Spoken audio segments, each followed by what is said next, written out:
Over 130 years ago, the International Wesleyan Church sent their very first missionaries to Sierra Leone.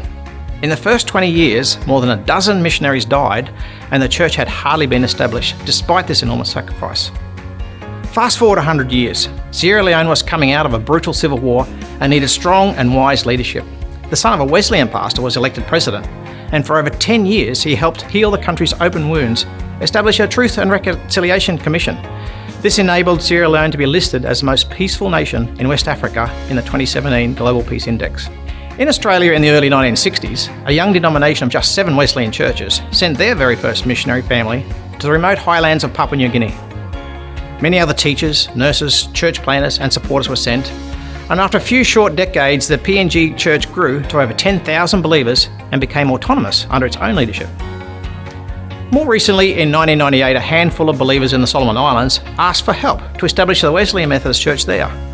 Initially, Ray and Gwen Akers and then Kate Fulcher acted as fly-in, fly-out missionaries who often made arduous journeys by boat and even dug out canoe to regional areas to help establish local churches.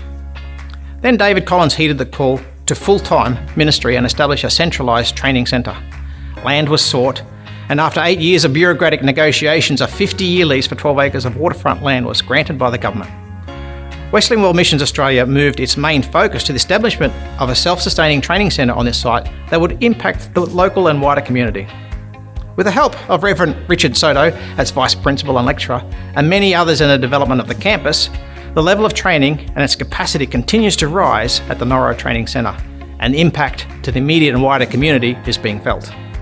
We continue to pray that the same long-term fruit we have seen in the past due to enormous sacrifice of Wesleyan missionaries and the supporters will again bear fruit in the Solomon Islands. Thanks for partnering with the work of Wesleyan World Missions.